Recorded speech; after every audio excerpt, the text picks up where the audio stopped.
For the record, Dr. Kriegs announced, adjusting his recording apparatus with 3 of his tentacles while maintaining perfect posture in his hovering chair.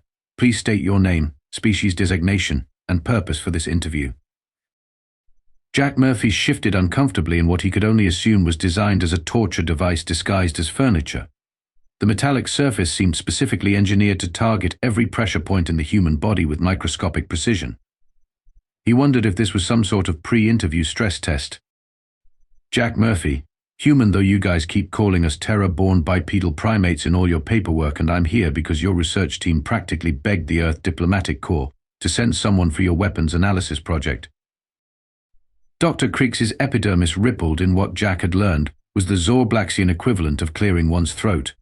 Please refrain from using colloquialisms such as you guys during this official documentation process. The Galactic Research Institute for Xenological Studies maintains the highest standards of professional discourse. Right, Jack drawled, trying to find a position that didn't make his left buttock go numb. My bad. The color-shifting membrane above Dr. Kriegs's primary visual organs twitched. Jack had started keeping a mental tally of how many times he could make that happen during their meetings. Current record 17 in 1 hour. Noted for the record, subject demonstrates typical human informality. Dr. Kriegs dictated to his autoscribe, a floating orb that emitted soft purple pulses with each word. Continuing with the designated questionnaire. Human Murphy, our research team has analyzed every known weapons system in the galaxy. We have studied the plasma cannons of the Rigelian Empire, the quantum destabilizers of the Proxima Confederation, and even the legendary thought bombs of the now extinct De Zeta civilization. Sounds like a fun job, Jack interjected, earning another epidermis ripple. What we seek to understand, Dr. Kriegs continued, ignoring the comment, is the most devastating weapon ever created by your species. Our preliminary research has proven inconclusive. Jack noticed 3 more members of the research team hover into the room, their appendages twitching with barely contained excitement. He recognized Dr. Kriegs's assistant, whom he'd mentally nicknamed Nervous Nellie due to her constant color shifting between pale blue and anxious green. Behind her floated the facility's head researcher, Principal Voop, whose reputation for paranoid theories about human biology had already become legendary among the diplomatic corps. Well, Jack said, leaning back and immediately regretting it as the chair found new and exciting pressure points, that's kind of a complicated question. Are we talking pure destructive power? Because I've got to tell you, we've come up with some pretty creative ways to blow stuff up. Our analysis suggests that your species' nuclear arsenal, while impressive for a Type 0.7 civilization, is not particularly noteworthy in the galactic context. Principal Voop interjected, his voice carrying that particular tone of academic superiority that seemed to be universal across species. We seek to understand, Dr. Kriegs elaborated, the weapon that has allowed your species to maintain control over your population centers with minimal use of force. The weapon that has shaped the development of your entire civilization without leaving visible scars. The weapon that has toppled governments, redirected cultural evolution, and maintained order more effectively than any physical armament. Jack blinked. You mean marketing? The autoscribe exploded in a shower of purple sparks, causing Nervous Nellie to emit a high-pitched squeal and change to a particularly alarming shade of chartreuse. Dr. Kriegs's epidermis didn't just ripple, it performed the equivalent of a standing ovation. You would speak of it so openly, without security clearance, without proper containment protocols. I mean, Jack said, watching with growing amusement as Principal Voop frantically began taking personal notes while floating backward toward the exit, is not exactly a secret. We've got whole schools dedicated to teaching it. The room erupted into chaos. 3 more autoscribes were summoned and promptly short-circuited. Nervous Nellie had to be escorted out after achieving a previously undocumented color in the visible spectrum. Principal Voop could be heard in the hallway demanding an emergency meeting of the Galactic Security Council. And through it all, Jack Murphy sat in his uncomfortable chair, wondering if he should mention the advertising jingle that had been stuck in his head for the past 20 years, and deciding that might constitute a war crime in at least 12 star systems. After the 3rd replacement autoscribe had been installed and Nervous Nellie had been sedated to a more reasonable shade of mauve, Dr. Kriegs attempted to restore order to the proceedings. Human Murphy, he began, his tentacles trembling slightly, please explain, in detail, How your species developed this marketing weapon system. Our xenobiologists require this information to develop appropriate countermeasures. Jack scratched his head.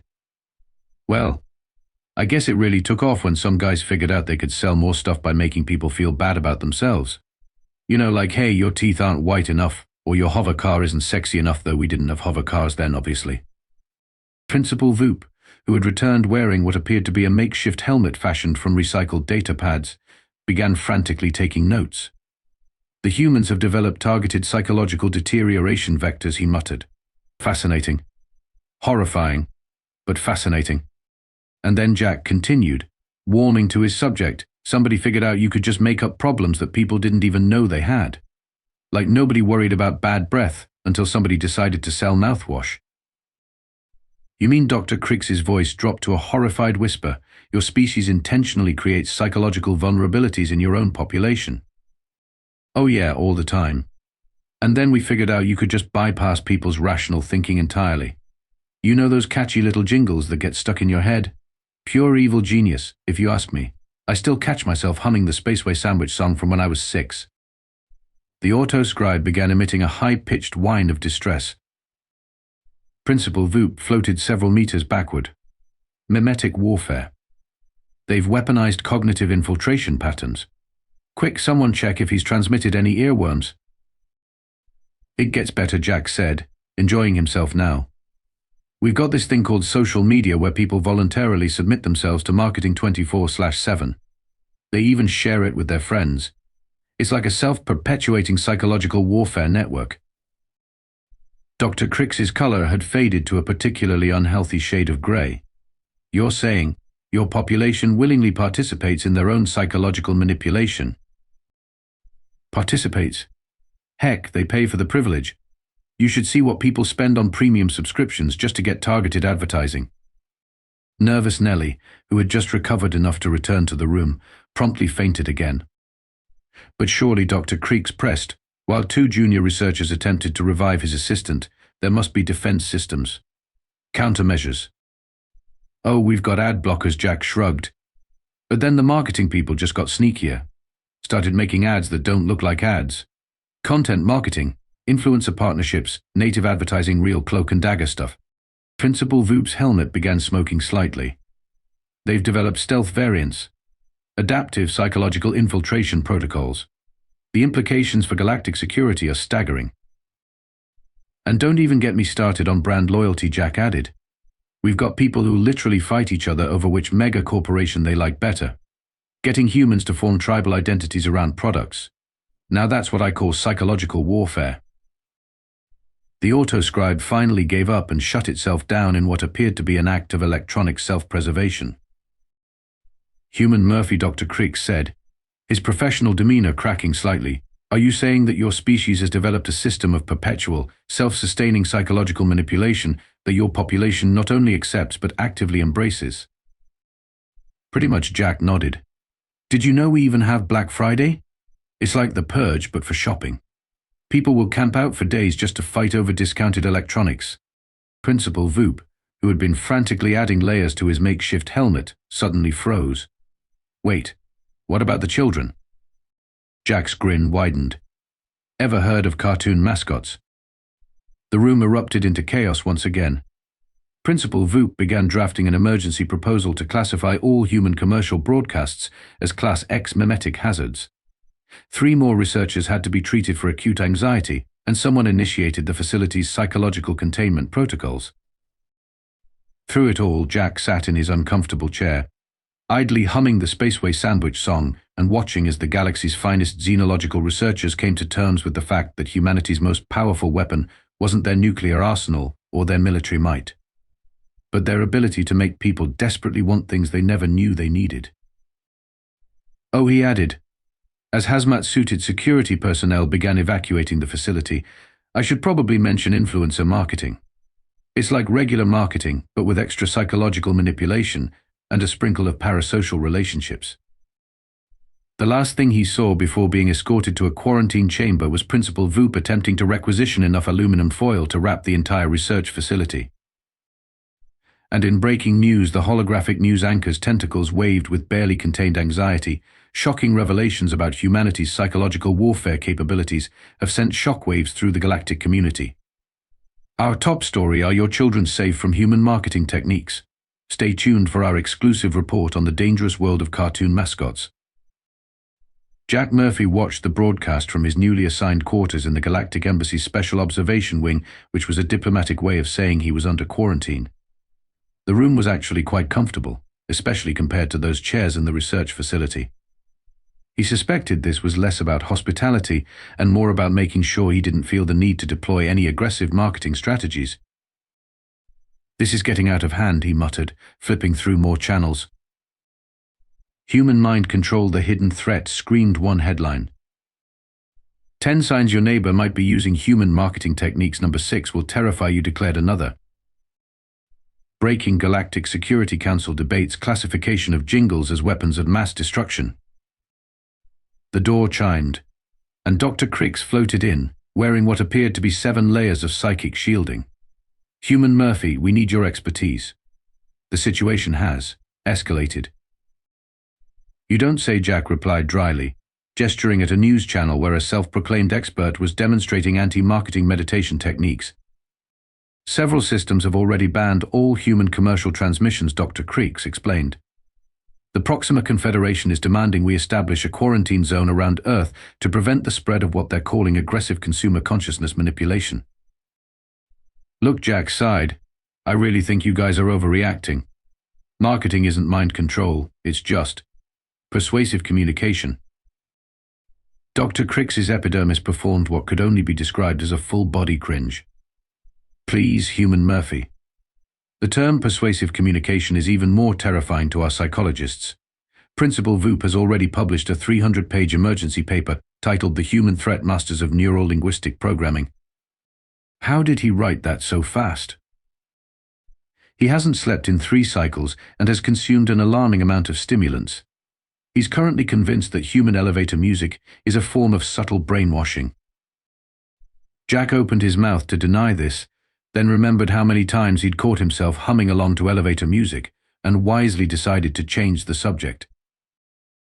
The news channels had now moved on to exclusive footage of human marketing in action, which mostly consisted of badly misinterpreted commercials.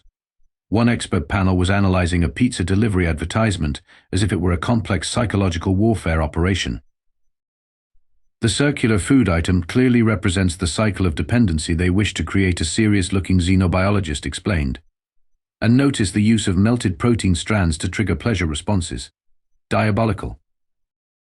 "We need you to make a public statement," Dr. Crix pleaded.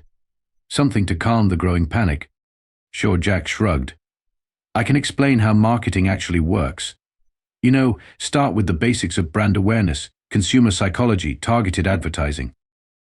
He trailed off as he noticed Dr. Crix's color shifting rapidly through various shades of terror. Perhaps Dr. Crix suggested carefully, we should avoid terms like targeted and psychology. The galactic media is already calling Earth a planet of psychic marketing predators. Just then, the news channels erupted with breaking news. Principal Voop was giving an emergency press conference, his makeshift helmet now augmented with what appeared to be kitchen utensils and spare computer parts. "We must act now," he declared to the assembled reporters. "I have evidence that humans have developed something called viral marketing. Yes, you heard correctly. They have weaponized virality itself. They can make information spread exponentially through pure memetic transmission." Jack watched as the panic level across all channels increased exponentially. "You know," he said to Dr. Crix, "I'm starting to think introducing you guys to human marketing techniques might have been a mistake." Breaking news, screamed another headline. "Human subliminal messaging discovered. Are you being marketed to right now without knowing it?" Dr. Crix's autoscribe, floating faithfully nearby, spontaneously decided to request early retirement. The Galactic Security Council chamber was designed to project authority, wisdom, and calm deliberation. Today, it projected pure chaos. Representatives from 17 species were talking over each other while emergency psychic shields hummed overhead. Jack noticed they'd installed white noise generators, probably to protect against earworms. "Order. Order," in the council demanded High Councillor Zeet, banging his ceremonial gravity hammer. The sound echoed through the chamber, causing several of the more nervous representatives to change colors rapidly. "We face an unprecedented crisis," Zeke continued. "The human delegation has agreed to explain their marketing capabilities in detail so we can assess the true scope of the threat." All eyes, sensory organs, and electromagnetic receptors turned to Jack, who stood at the speaker's podium, trying not to laugh at Principal Voop's latest helmet iteration. The researcher had somehow incorporated a small satellite dish and what appeared to be a toaster. "Right," Jack began. "First of all, I want to clarify that marketing isn't actually a weapon. It's just a way to sell things. Like that ceremonial gravity hammer, great craftsmanship, by the way. If I were marketing it, I might say something like the new Gravity Master Pro, for when you really need to make an impact." Several council members screamed. Someone activated their personal force field. "See? That's just a slogan. A catchphrase designed to make the product memorable. It's not mind control." "Then explain this," Principal Voop demanded, projecting a hologram of an ancient human advertisement. "Our analysts have discovered something called the Toys R Us Kids jingle, a memetic audio weapon designed to create lifelong psychological conditioning." "I don't want to grow up," Jack sang automatically, then immediately regretted it as the entire chamber went into lockdown mode. "The containment breach," someone shouted. "He's deploying audio-based manipulation protocols." "By the cosmic core," whispered a horrified counselor. "Did you see how he activated the programming without conscious thought, decades after initial exposure?" Jack pinched the bridge of his nose. "Look, it's just a catchy tune. Like, okay, bad example. Let me try to explain how regular advertising works." "Proceed," High Counselor Zeet said from behind 3 layers of protective screening. "But please refrain from using any more memetic warfare codes." "Right, so let's say you're selling space coffee. You might make a commercial showing a tired alien waking up and enjoying their first cup of the day. Maybe add a nice slogan like "Galactic being your first stop in the morning stars." The council chamber erupted again. "Did anyone else feel a sudden urge to purchase space coffee?" demanded one counselor. "He's doing it right now." Subtle cognitive restructuring through narrative manipulation. "I don't even drink space coffee and I want some." The psychological warfare is already working. "Please," Jack tried again. "It's not that serious. Though I have to say, galactobene isn't bad. I should write that down." "The human is developing new marketing strategies in real time," Principal Voop shrieked, his helmet now incorporating what looked suspiciously like a waffle iron. "We must act before they weaponize breakfast." High Counselor Zeet raised his gravity hammer again. "Order. Human Murphy, our experts have analyzed your species' Super Bowl commercials. How do you explain spending millions of credits on 30 seconds of psychological manipulation?" "Well, when you put it that way, it does sound a bit crazy," Jack admitted. "But it's just companies trying to be memorable. Like that one with the baby and the monkey and the time machine." "Memory implantation," Principal Voop interrupted. "They're creating shared artificial memories across entire populations." "And what about this concept of brand loyalty?" another counselor demanded. "Our researchers report humans defending these brands with religious fervor. Some even permanently mark their bodies with corporate symbols." "Okay, yeah, the tattoos are a bit much," Jack conceded. "But most marketing is pretty harmless. Like those annoying radio jingles for local businesses. 800-588-2300. MPIA sang a junior counselor automatically, then clapped all 4 hands over their mouth in horror. The chamber descended into absolute pandemonium. 3 different species activated their emergency evacuation protocols. Someone tried to throw a protective force field around Jack's podium. Principal Voop was frantically taking notes, while simultaneously trying to incorporate a coffee maker into his helmet, presumably to defend against the newly discovered breakfast-based psychological threats. In light of this demonstration, High Counselor Zeet declared, "I move that all human marketing techniques be classified as Class X memetic hazards, requiring maximum containment protocols." "Seconded," shouted half the chamber. "Now wait just a minute," Jack protested. "You can't quarantine Earth just because our commercials are catchy. What about cultural exchange? Interstellar trade?" "Trade," Principal Voop's voice cracked. "You want to expose our commerce networks to human marketing techniques? Next, you'll suggest allowing human advertising agencies to operate in galactic space." The mere mention of advertising agencies caused 3 more counselors to faint. Jack watched as the Galactic Security Council devolved into arguing about whether thinking about human marketing could make you vulnerable to human marketing, and whether Principal Voop's increasingly elaborate helmet design might actually be a sign that the human memetic warfare had already affected his mind. "You know," he muttered to himself, "I probably shouldn't mention social media influencers right now." Unfortunately, the chamber's acoustic design was better than he thought. Influence operators' Principal Voop's scream reached a new octave. They have specialized psychological warfare agents. The emergency containment sirens began to wail. 3 weeks after the Galactic Security Council meeting, Jack found himself standing in what could only be described as a conspiracy theorist's dream bunker.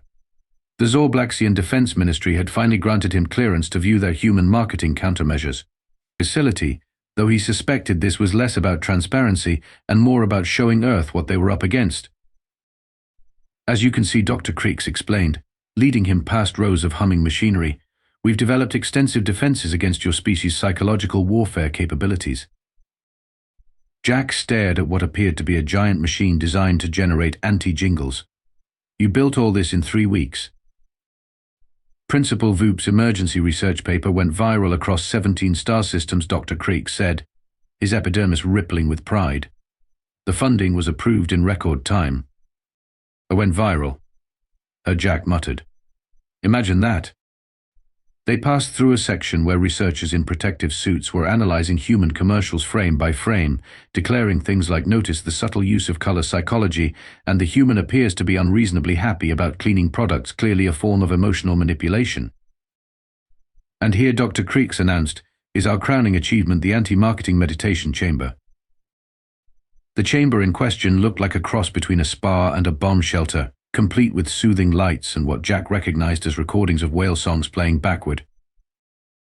"We found that extended exposure to these frequencies can temporarily suppress the urge to participate in human consumer culture," Dr. Creeks explained.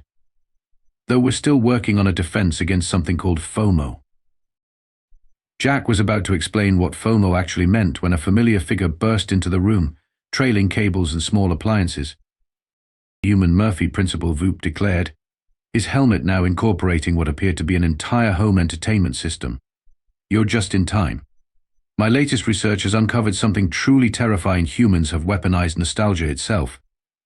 "You mean retro marketing?" Voop pointed dramatically with 3 tentacles. "You admit it. You found a way to manipulate emotions through temporal associations.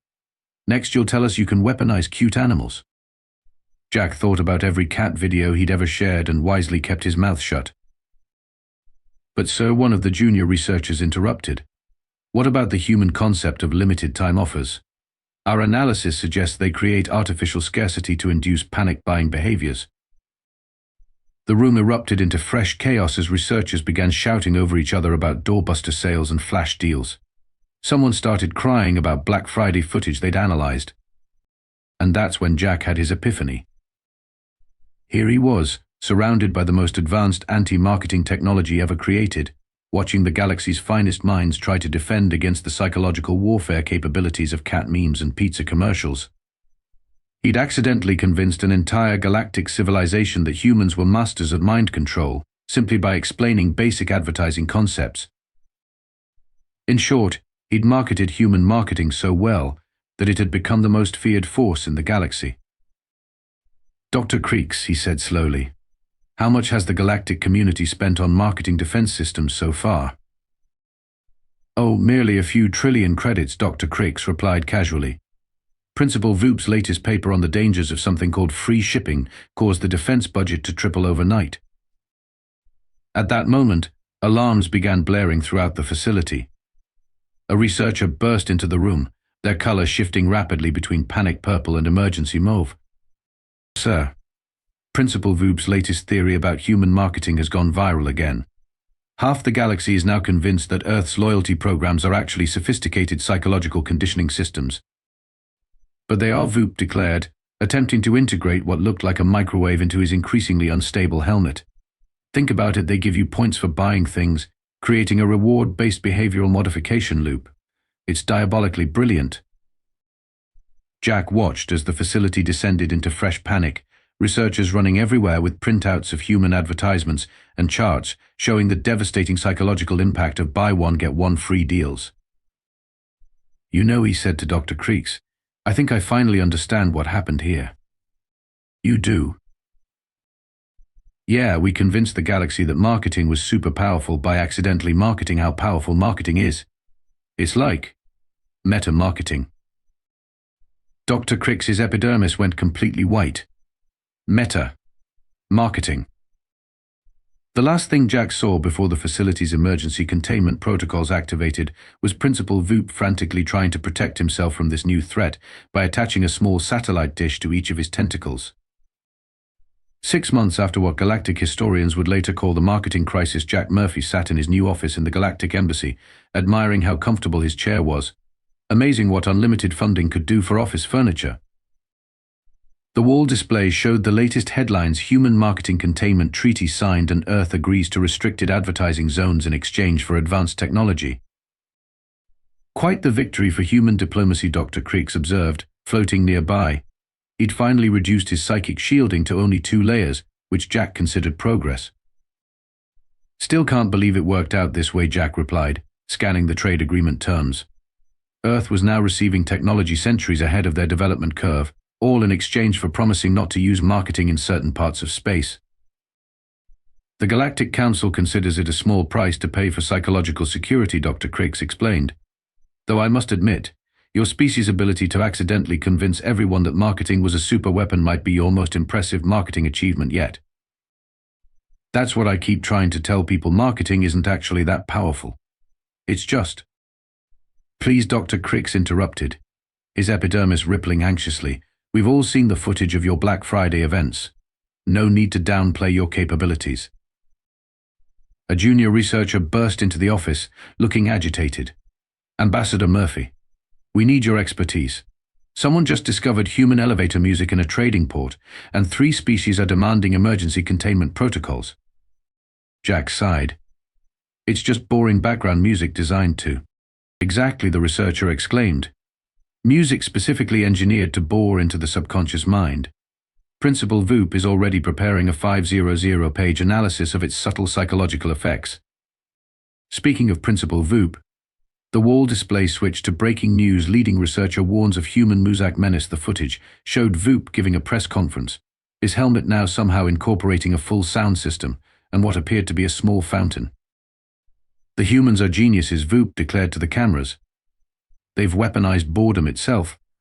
Even now, millions of beings are being subtly influenced by their sonic manipulation techniques in elevators across the galaxy." "That's not really," Jack started to explain, but was interrupted by another urgent message. "Sir, the Regelian Empire is offering us quantum computing technology if we agree to keep all Christmas music at least 50 light-years from their space." Jack glanced at Dr. Creeks. "Should I tell them about commercial jingles that use Christmas music?" "Only if you want to cause an interstellar incident," Dr. Creeks replied dryly.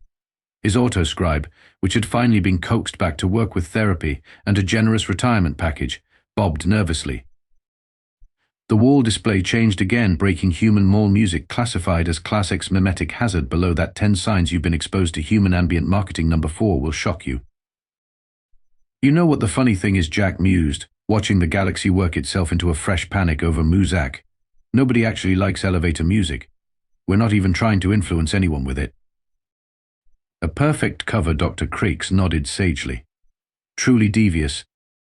The display flashed another update: Galactic Council approves emergency funding for anti-Muzak research. The footage showed Principal Voop demonstrating his latest invention, a portable defense system that looked suspiciously like a helmet made of headphones and water cooler parts. "Ambassador Murphy," another aide rushed in. "The Proxima Confederation is offering temporal manipulation technology in exchange for a ban on something called easy listening in their sector." Jack leaned back in his extremely comfortable chair, watching as humanity's accidental marketing of marketing continued to market itself across the galaxy. Earth was advancing centuries overnight, all because he tried to explain advertising to some overly anxious aliens. "Dr. Creeks," he said finally, "I think I need to update my business cards." "Oh. Yeah." Jack Murphy, Galactic Ambassador of Psychological Warfare and Elevator Music Operations. The autoscribe finally gave up and submitted its resignation on the spot. And somewhere in the building, as if on cue, the soft strains of elevator music began to play, causing 3 different species to evacuate the premises and Principal Voop to add yet another layer to his ever-expanding helmet. Jack just smiled and hummed along to the music, wondering if he should mention that humans had also weaponized cute pet videos and dad jokes. But that, he decided, could wait for next year's trade negotiations. After all, good marketing is all about timing.